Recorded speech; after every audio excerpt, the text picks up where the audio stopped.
नमस्कार साथियों, स्वागत है आपके अपने YouTube channel net JRF aspirant में। तो आज हम एक नई सीरीज स्टार्ट करेंगे। इस सीरीज का नाम PYQ चैलेंज है। हर दिन यूनिट वाइज 10 क्वेश्चन होंगे और हर क्वेश्चन के पीछे एक रणनीतिक, एक पैटर्न और एक मौका जो जेआरएफ की ओर बढ़ने का होगा। तो हर क्वेश्चन को हम डिटेल में एनालिसिस करेंगे। आज हम यूनिट 10 के हायर एजुकेशन के PYQ सॉल्व करेंगे। तो पहला क्वेश्चन आपका क्या है? NEP 2020 संस्थानों के बीच क्या करता है? क्रेडिट के हस्तांतरण की सुविधा के लिए एक अकादमिक क्रेडिट बैंक की स्थापना की सिफारिश करता है। इस क्वेश्चन में ये कह रहा है कि NEP 2020 में क्या हुआ था कि ABC की स्थापना की गई थी। ABC की स्थापना, और इस ABC की स्थापना क्यों की गई थी, इसका उद्देश्य क्या था? तो जो संस्थान थे या इंस्टीट्यूशन थे उसमें क्रेडिट का हस्तांतरण हो रहा था। ठीक, तो पहला पॉइंट क्या था? जो NEP 2020 था उसमें ABC की स्थापना की गई थी। और ये ABC क्या करता था? ABC जो इंस्टीट्यूशन थे या संस्थान थे उनके बीच क्या करता था? क्रेडिट का हस्तांतरण करता था। तो सबसे पहले ABC को क्या कहते हैं? Academic bank of credit. Academic bank of credit. ये कब स्थापना हुआ? तो जुलाई 2021 में। ABC की स्थापना कौन कराया था? तो UGC द्वारा। अब दूसरा स्टेटमेंट क्या कहता है? NEP 2020 का उद्देश्य क्या है? देश में बहुविषयक संस्थानों की संख्या में वृद्धि करना है। दूसरा कथन आपका क्या कह रहा है कि NEP 2020 में उद्देश्य क्या है? देश में बहुविषयक संस्थानों की संख्या में वृद्धि करना है। अब यहाँ पे हम समझेंगे बहुविषयक संस्थान क्या होते हैं। बहुविषयक संस्थान, ये बहुविषयक संस्थान क्या होते हैं? तो बहुविषयक संस्थान क्या होते हैं? बहुविषयक संस्थान, ध्यान से सुनिएगा। बहुविषयक संस्थान एक ही संस्थान में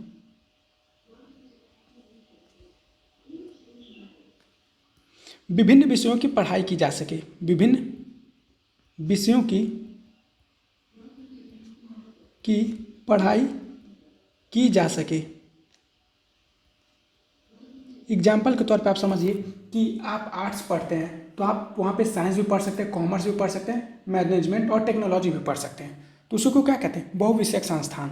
तो क्या कह रहा है? देश में मतलब भारत में बहुविषयक संस्थानों की संख्या में क्या करना है? वृद्धि करना है। कब तक? 2040 तक ये बहुविषयक संस्थान में वृद्धि करना है। तो ये क्या होगा? ये भी स्टेटमेंट आपका सही है। कथन 1 और कथन 2 दोनों सही हैं। तो both statement 1 and statement 2 are true. तो क्या पहला स्टेटमेंट आपका ट्रू है। अब आते हैं सेकंड क्वेश्चन पे। सेकंड क्वेश्चन आपका क्या कह रहा है? लाहौर में पंजाब विश्वविद्यालय और क्या कह रहा है? इलाहाबाद विश्वविद्यालय की स्थापना भारत में औपनिवेशिक शासन के दौरान की गई थी। औपनिवेशिक शासन क्या होता है? जब ताकतवर देश क्या करते हैं, किसी कमजोर देश पे शासन करते हैं, उसी को क्या कहते हैं? औपनिवेशिक। अब भारत कब आज़ाद हुआ था आपका? 1947 को। 1947 को आज़ाद हुआ। लेकिन लाहौर में पंजाब विश्वविद्यालय, लाहौर में जो पंजाब विश्वविद्यालय था, लाहौर में पंजाब यूनिवर्सिटी PU, तो ये 1882 में स्थापना हुई थी। और जो इलाहाबाद विश्वविद्यालय है AU, इलाहाबाद यूनिवर्सिटी, जो 1887 में। तो क्या कह रहा है? की स्थापना जो है औपनिवेशिक शासन। तो उससे पहले ही क्या था? 1947 से पहले आपका भारत क्या था? औपनिवेशिक शासन के दौरान था। औपनिवेशिक पीरियड चल रही थी। अब दूसरा क्या कहता है? उनकी स्थापना का मुख्य कारण, किनकी स्थापना? लाहौर में पंजाब विश्वविद्यालय और इलाहाबाद विश्वविद्यालय का मुख्य कारण क्या था? ओरिएंटल के साथ साथ आधुनिक यूरोपीय शिक्षा सहित उच्च शिक्षा के लिए इन संस्थानों की बढ़ती मांग थी। इसमें क्या था? ओरिएंटल के साथ साथ, ओरिएंटल मतलब परंपरागत के साथ साथ आधुनिक यूरोपीय शिक्षा सहित उच्च शिक्षा के लिए इन संस्थानों में बढ़ती मांग थी। ये भी बात सही है। कथन 1 और कथन 2 दोनों सही हैं। अब आते हैं तीसरा क्वेश्चन पे। तीसरा क्वेश्चन आपका क्या कह रहा है? बौद्ध शिक्षा प्रणाली के आलोक में छात्रों से दास सीख पादानी का पालन करने की अपेक्षा की जाती थी। तो ये कौन सा प्रतिनिधित्व नहीं करता है? कौन सी आचार संहिता का प्रतिनिधित्व नहीं करता है? तो पहले हमें 10 सिख पदानी कौन कौन से वो समझते हैं। 10 सिख पदानी आपकी, पहला ये आपका हो गया प्राणी हत्या से बचना। प्राणी हत्या से बचना। दूसरा आपका चोरी से बचना, चोरी से बचना, चोरी से बचना। तीसरा आपका क्या था? तीसरा ये था झूठ बोलने से बचना, झूठ बोलने से बचना। चौथा आपका गलत यौनाचार से बचना, गलत यौनाचार से बचना, चार से बचना। पांचवा आपका नशीले पदार्थों से बचना।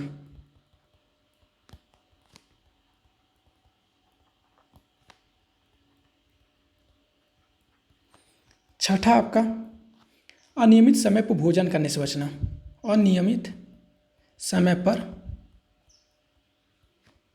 भोजन करने से बचना, से बचना। सातवां आपका नृत्य गायन संगीत, नृत्य गायन व संगीत आदि में लिप्त होने से बचना, आदि में लिप्त होने से बचना। आपका आठवां जो है गहने श्रृंगार से बचना, गहने व श्रृंगार से बचना।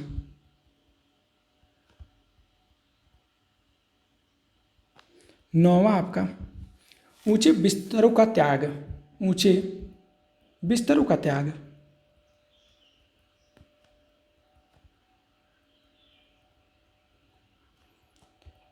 अब आपका 10वां पॉइंट जो है धन संग्रह से बचना।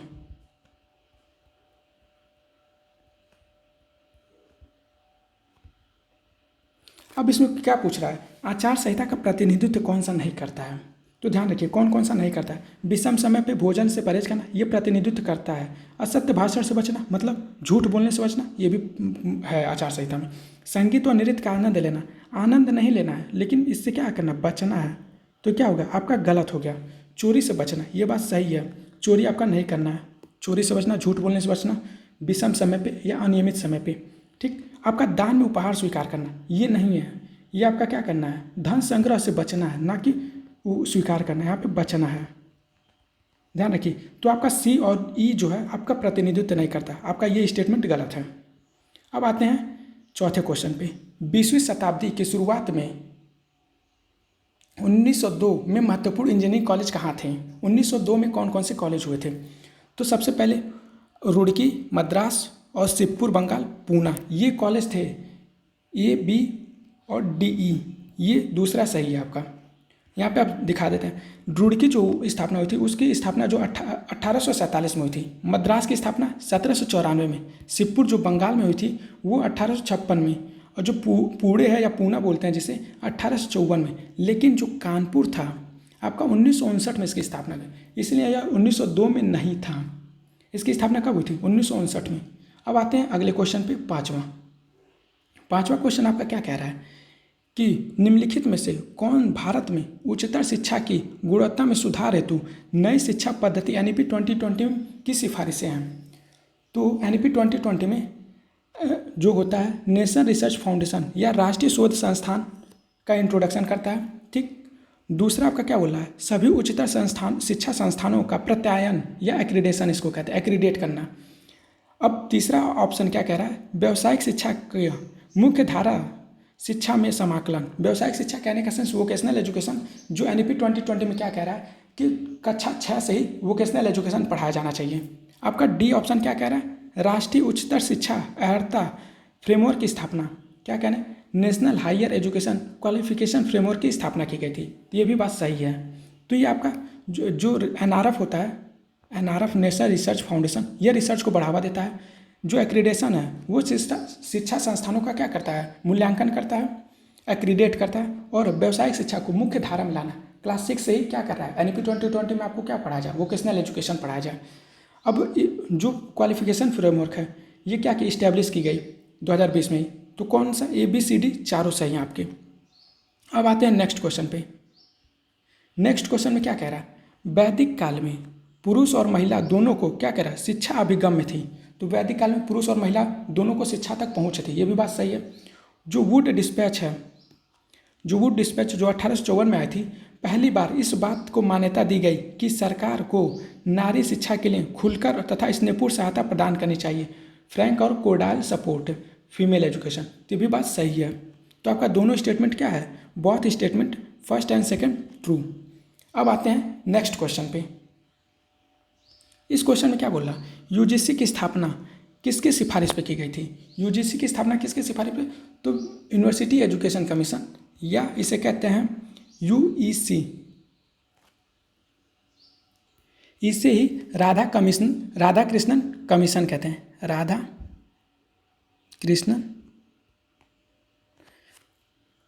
कृष्णन क्या कहते हैं, आयोग या कमीशन कहते हैं। ध्यान रखिएगा, यह कब आता है, आज़ादी के ठीक बाद आता 1948 को। अब आते हैं नेक्स्ट क्वेश्चन पे। भारतीय विश्वविद्यालय अधिनियम 1904 के तहत इंडियन यूनिवर्सिटी एक्ट, इसे क्या कहते हैं शॉर्ट फॉर्म, IUA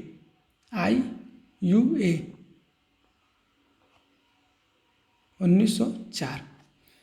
मौजूदा विश्वविद्यालयों में किए गए परिवर्तनों के आलोक में कौन सा कथन गलत है। ध्यान रखिएगा, विश्वविद्यालय के कार्यों का विस्तार किया गया। जो 1904 में परिवर्तन हुआ था वो उसमें क्या किया, विश्वविद्यालय के कार्यों में विस्तार किया गया। ठीक, सीनेट के चुनाव के नए सिद्धांत की शुरुआत की गई थी। सीनेट के चुनाव के नए सिद्धांत की शुरुआत है। ठीक, और ध्यान रखिए, कॉलेज की जो विश्वविद्यालय से संबद्धता थी वो आसान शर्तें नहीं, वहाँ पे कठोर शर्तें की गई थी। ध्यान रखिएगा, ये गलत है। जो एफिलिएटेड कॉलेज थे, वो यूनिवर्सिटीज़ जितने भी एफिलिएटेड कॉलेज थे उनके लिए क्या किया गया, कठोर वो नियम लाए गए। विश्वविद्यालय के क्षेत्रीय इकाइयों की परिभाषा, ये बात सही है, लेकिन सीनेट के आकार में वृद्धि की गई नहीं। ध्यान रखिएगा, वृद्धि नहीं की गई। तो सी और ई आपका ऑप्शन गलत है। यहाँ पे क्या पूछा है, कौन सा गलत है, ध्यान रखिएगा। अब सीनेट क्या होता है उसके बारे में समझ लेते हैं। जो सीनेट क्या है, एक गवर्निंग बॉडी है, शासी निकाय, गवर्निंग बॉडी, या इसे क्या कहेंगे, शासी निकाय। अब इसमें समझते हैं क्या होता है। इसमें कौन कौन लोग होते हैं, यह कुलपति होते हैं, डीन होते हैं, प्रोफेसर होते हैं, HOD होते हैं आपके, और विश्वविद्यालय के जितने बाहरी विशेषज्ञ होते हैं कभी कभी इसमें आ जाते हैं। ठीक, और ये ध्यान से समझिए, ये कौन कौन से महत्वपूर्ण निर्णय लेते थे। ध्यान रखिए, इसमें HOD, वाइस चांसलर और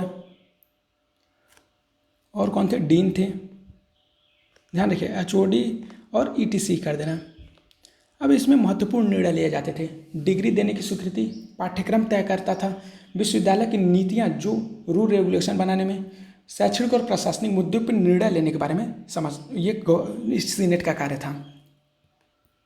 अब आते हैं नेक्स्ट क्वेश्चन पे। नेक्स्ट क्वेश्चन आपका क्या कह रहा है, ध्यान से सुनिएगा। NEP 2020 के अनुसार वर्तमान में भारत में अनुसंधान और नवाचार, रिसर्च एंड इनोवेशन, R&I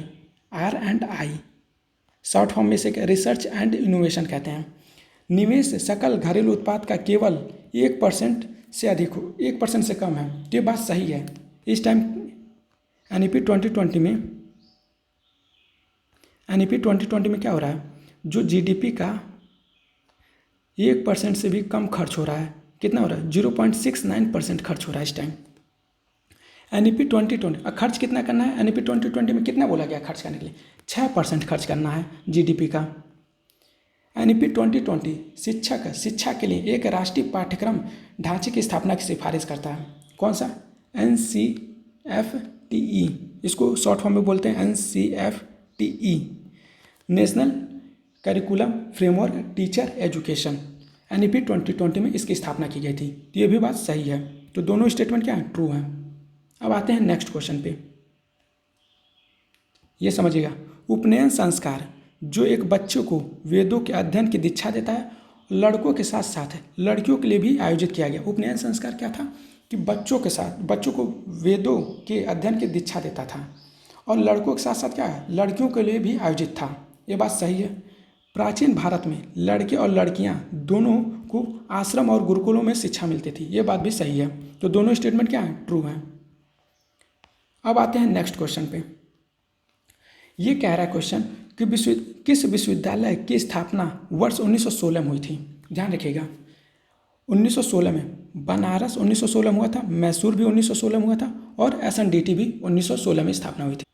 लेकिन जो दिल्ली विश्वविद्यालय है वो 1922 में इसकी स्थापना हुई थी, 1922। और SNDT महिला विश्वविद्यालय जो है, SNDT महिला, यहाँ पे वुमेन यूनिवर्सिटी। अब इसका फुल फॉर्म कभी पूछ लेता है कि इसका फुल फॉर्म क्या आता है। Shrimati Nathibai Damodar Thackersey women university.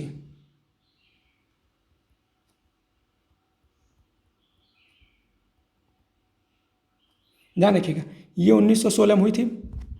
बनारस विश्वविद्यालय की स्थापना 1916 में, मैसूर विश्वविद्यालय की स्थापना 1916 में और SNDT महिला विश्वविद्यालय की स्थापना भी 1916 में हुई थी। लेकिन जो दिल्ली विश्वविद्यालय है उसकी स्थापना 1922 में हुई थी।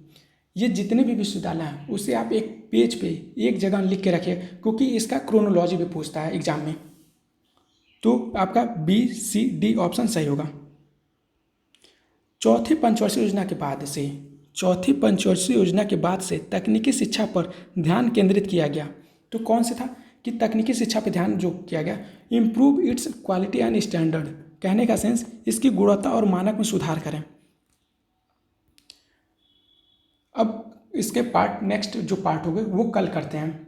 अगर आपको ये PYQ सीरीज अच्छी लगी तो प्लीज़ वीडियो को लाइक, चैनल को सब्सक्राइब और कमेंट सेक्शन में अपना कमेंट ज़रूर करें। धन्यवाद।